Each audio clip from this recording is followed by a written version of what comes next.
ये कहानी है साहितो नाम के बंदे की, जिसका क्लास में एक दिन भी खाली नहीं जाता था काने नाम की लड़की की बक सुनने से। पर सभी चीज़ें तब बदल जाती जब उससे साहितो की शादी हो जाती। अब तो हर पल ही सुनना पड़ेगा। कहानी की शुरुआत होती है जहाँ साहितो की नज़र स्कूल में घुसते ही अकाने पर जाती है, तो वो उसका टाइप पकड़ उसे धमकी देती है कि अगर पहले ही एपिसोड में उसका पत्ता काट देगी अगर किसी को भी उसकी शादी के बारे में पता चला तो। इन सब की शुरुआत कैसे हुई, तो बात है 4 दिन पहले की। हमेशा की तरह साहित्य अकाने गुरु माँ से प्रसाद ले रहा था, क्योंकि उसने एंट्री बुक में लिखा था कि उसके पास लिखने के लिए कुछ नहीं है। अकाने उस पर चिल्ला रही होती है और साहित्य एक्सप्लेन कर रहा होता है कि किसी को क्या फ़र्क पड़ता है कि मैंने क्या लिखा। तभी अकाने की फ्रेंड हिमारी आती है और पूछती है कि तुम इस बेचारे को हमेशा क्यों परेशान करती रहती हो। अकाने भी एक सेकंड के लिए सवाल खुद से करती है और बोलती है क्योंकि इसका शक्ल देखते ही चप्पल से मारने का मन करता है। तभी क्लास में साहित्य की कजन शीशे आती है और बोलती है रिलैक्स भाई, वो बस आपको इनडायरेक्ट सेंटेंस में कॉकरोच कह रही है। हिमारी अकाने से पूछती है तुम्हारे अंदर साहित्य को लेकर फीलिंग्स तो नहीं है ना, क्योंकि अक्सर लोग अपने फेवरेट पर्सन को ही टीज करना ज़्यादा पसंद करते हैं। यशुन अकाने कहती है क्या बिल्कुल नहीं, ये अगर धरती का आखिरी बंदा भी होगा ना तो भी मैं इसके पास अपना अकाउंट ओपन नहीं कराऊंगी। साहित्य भी कहता हाँ हाँ, ऐसे किसी कंडीशन में मैं भी आजीवन ब्रह्मचारी रहना पसंद करूँगा।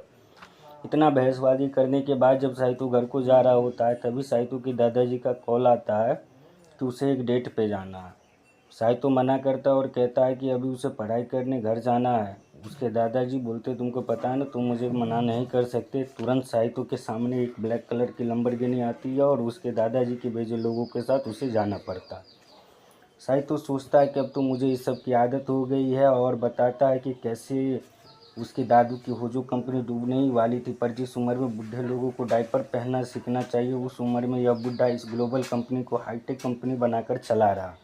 जब साहित्य अपने दादाजी के टेरिटरी में जाता है तो उसकी मुलाकात यहाँ अकाने से होती है, जो बताती है कि उसको उसकी दादी ने यहाँ टी पे इन्वाइट किया और अपने लाइफ का एक सेकंड भी बिना गवाए दोनों झगड़ने लगते। तभी साहित्य के दादाजी टेनरियो आते हैं अकाने की दादी चियो के साथ एक लॉन्ग ड्राइव से होके, क्योंकि अब तो सिर्फ गाड़ी में ही पेट्रोल बचा है ना।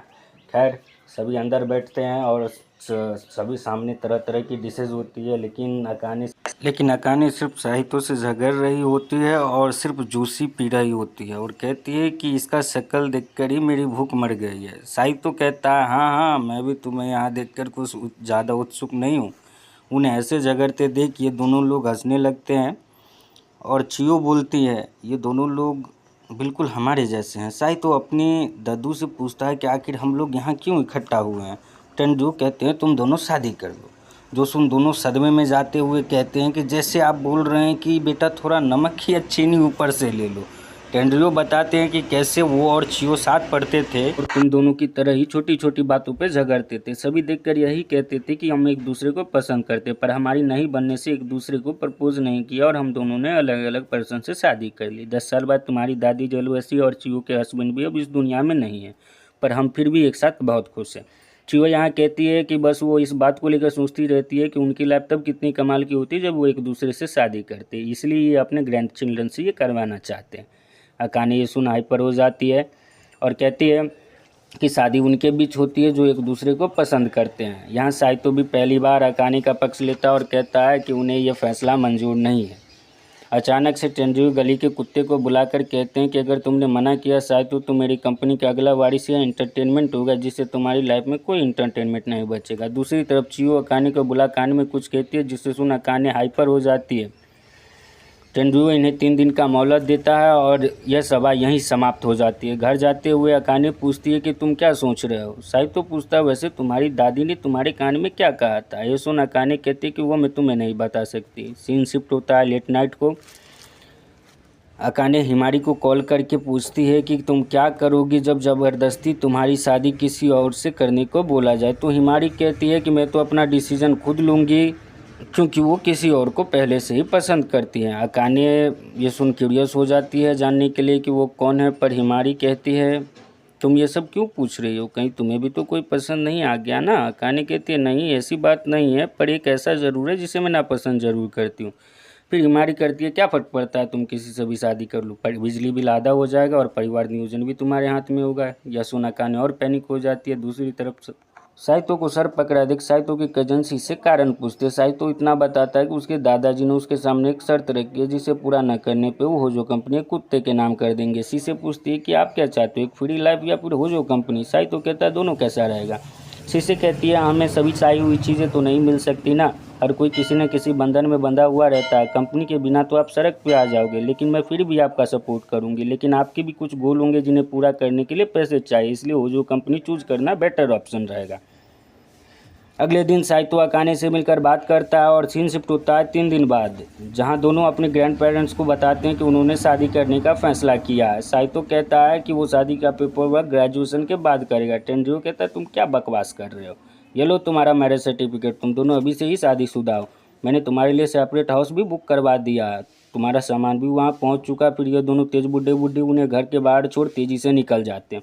दोनों के पास घर के अंदर जाने के अलावा कोई रास्ता नहीं था। साइतो एक नॉर्मल पर्सन की तरह गेट लॉक करता, पर अकाने इस पर भी उसे डांटने लगते। तो साइतो कहता है तुम पागल वागल हो क्या, हम गेट कैसे ओपन छोड़ सकते हैं। अंदर आने पे उन्हें अपना सामान आया हुआ दिखता है और साथ ही में एक डबल बेड। अकाने साइतो को टेंड्रियो को कॉल करने बोलती है और टेंड्रियो कहता है कि हाँ तुम्हें ये शेयर करना होगा क्योंकि तुम अब शादीशुदा, और किसी ने भी अगर होशियारी की सोफ़ा या नीचे सोने की तो यह मैरिज रूल के खिलाफ होगा। जो सुन साइतो चेक करने लगता है कि कहीं बुड्ढे ने कैमरा वगैरह तो नहीं लगा रखा ना। इधर अकाने अलग ही ख्यालों में खोई हुई थी और वो साइतो को कहती है ऐसा वैसा करने का कुछ सोचना भी मत, और उसे पेंसिल निकाल कर वार्न करती है। साइतो कहता है तुम रिलैक्स हो जाओ, मैं ऐसा वैसा कुछ भी करने वाला नहीं हूँ।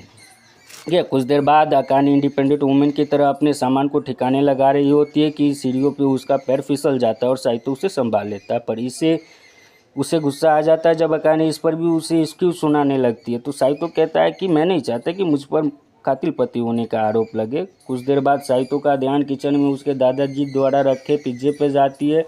भूख तो अकाने को भी लगी होती है, तो साइतो उसे एक स्लाइस ऑफर करता है, जिसे लेते ही अकाने खिसियाई बिल्ली की तरह झट से दरवाज़ा बंद कर देती है। सीन शिफ्ट होता है रात में, जहाँ साइतो बेड पर आके गिर जाता और थोड़ी देर बाद अकाने भी आकर बेड पर गिर जाती है हिचकते हुए। तो को अकाने की शैम्पू स्मेल कर रही होती है, जिससे अकाने कहती है कुछ भी ऐसा वैसा फ़नी सोचना या बोलना मत, क्योंकि मैं पहले कभी रिलेशनशिप में भी नहीं रही हूँ। साइतो कहता है चिंता मत करो और रिलैक्स रहो। फिर साइतो उससे पूछता है कि तुमने शादी के लिए हाँ क्यों कहा। ऐसा कहते ही साइतो का हाथ अकाने से टच हो जाता है और वो उसका उंगली पकड़ मोड़ने लगती है और उसके सवाल का जवाब नहीं देती है। और सीन प्रेजेंट में शिफ्ट होता है। अकाने साइतो को पकड़ कहती है कि अगर स्कूल में किसी को भी उसके बारे में पता लगा तो वो अच्छा नहीं होगा। साइतो कहता है कि तुमसे शादी करना वैसे भी कोई प्राउड वाली बात नहीं है जो मैं ढिंढोरा पीटता फिरूँ। अकाने एम्बैरेस होते हुए सोचती है कि ये सिचुएशन उसके लिए हाथ में रख के टाइम बम की तरह है कि वो कभी ना कभी फटेगा जरूर। दोनों क्लास में एंट्री करते हैं। हिमारी अकाने से पूछती है तुम दोनों हॉल में क्या बात कर रहे थे। अकाने कहती है हाँ वो मैं इससे कह रही थी कि अपना शक्ल मुझे ना दिखाया करे। इधर साइतो जब आसन ग्रहण करता है तो शीशे उससे पूछती है क्या तुमने गर्ल शैम्पू यूज़ करना शुरू किया और कल रात तुम कहाँ थे। साइतो के पास इसका कोई जवाब नहीं था। शीशे कहती है उस दिन जब तुमने मुझसे शर्त वाली बात कही तो मैंने पता लगाया और अब तुम शादी करके सेपरेट रहने भी लगे हो, और वो भी अपने क्लासमेट। इतना कहते ही साइतो ना शीशे की बोलते ही साइतो उसे पकड़ सीढ़ियों पे ले जाता है और उससे ये बात किसी को ना बताने को कहता है। शीशे उससे नाराज़ थी, इसलिए वो कहती है इसके बदले वो ढेर सारा पैसा लेगी क्योंकि उसने तुम्हारी ज़िंदगी अब उसके हाथ में। कुछ देर बाद जिम क्लास ख़त्म होने के बाद अकाने आके साइतो को डांटने लगती है क्योंकि उसने इक्विपमेंट्स क्लास के बाहर ही छोड़ दिया था। साइतो अपनी सफाई में कह रहा होता है क्योंकि अगली क्लास उसे यूज करने वाली है। क्लास में खड़े स्टूडेंट बिल्कुल मेरी लाइन कह रहे होते हैं कि ये दोनों फिर से शुरू हो गए। हिमारी अकाने को और साइतो को कहती है कि कैसे उनके झगड़ा करने से वो क्लास में नहीं बल्कि स्कूल में फेमस हो गए हैं और सभी उन्हें झगड़ा जोड़ी बुलाने लगे हैं। इस पे अकाने गुस्सा हो कहती है कि वो कोई जोड़ी नहीं है। इधर साइतो भी बैठा सोच रहा होता है कि वैसे वो तो है। सीन शिफ्ट होता है घर पे। अकाने देखती है कि पूरा का एक कवर जूस से भरा होता है और साइतो कहता है हाँ ये उसने रखा है। अकाने कहती है पर सिर्फ जूस। तो साइतो दूसरी कवर खोल उसे दिखाता है जिसमें रेडी टू ईट रामेन रखा था। अकाने उससे पूछती है क्या तुम इसे बैलेंस डाइट कहते हो। साइतो अपना बड़ा सा प्रोटीन का डब्बा निकाल कहता है कि नहीं, पर अब ये बैलेंस हो जाएगा। यह मिक्स अकाने को टेस्ट करने देता है और यह अकाने कहती है कि इसे पीने पे मेरी आत्मा छन छन करके बाहर आ जाएगी।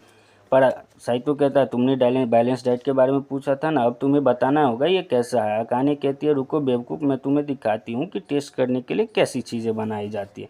वो खाना बनाने लगती है और सोचते हुए हंस रही होती है कि कैसे खाना खाने के बाद ये मेरा गुलाम ही बन जाएगा। और उसे ऐसे अजीब तरीके से हंसते देख साइतो सोच रहा होता है कहीं अभी से ये प्रॉपर्टी अपने नाम करने का तो नहीं सोच रही है। खैर थोड़ी देर बाद साइतो के सामने वैरायटी वैरायटी की डिशेज रखी थी और थोड़ी हिचकते हुए वो अकाने उसे टेस्ट करने बोलती है, अब जल्दी से टेस्ट करके बताओ कैसा बना। साइतो टेस्ट करता और उसे बिल्कुल घर जैसा खाना लगता। अकाने को लगता है कि यह उसका इंसल्ट कर रहा है तो उससे प्लेट छीन लेती है, पर साइतो कहता है कि अभी तक उसने ख़त्म नहीं किया और उसके हाथ से वो प्लेट छीन कर सब कुछ ख़त्म कर देता है। यह देख अकाने फ्रस्ट्रेट होते हुए बोलती है क्या गजब निर्लज आदमी है। सीन शिफ्ट होता है, अगली सुबह अकाने को उठा रही होती है, पर साइतो को लगता है कि उसकी कजन सीसी है तो उसे पकड़कर सो जाता है, जिससे अकाने सर पे एक मुक्का मारती है और फिर किचन में लाकर कहती है कि मैं खाना बनाती हूँ तो तुम बर्तन तो साफ करना चाहिए।